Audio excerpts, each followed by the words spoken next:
What's the meaning of anemometer?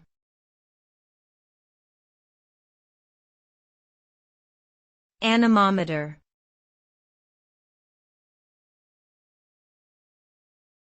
Anemometer.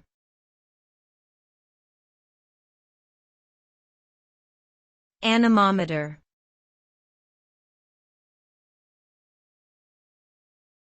Anemometer.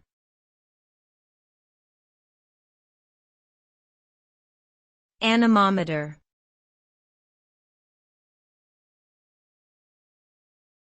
An anemometer is a device used to measure the speed and direction of wind.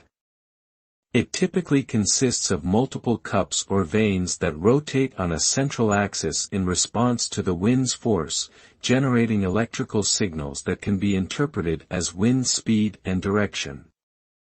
This information is useful in a variety of applications, such as weather forecasting, aviation, and agriculture.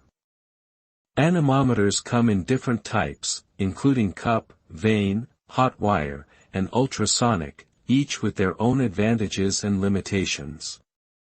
Overall, anemometers play an important role in monitoring and understanding the behavior of wind in various contexts.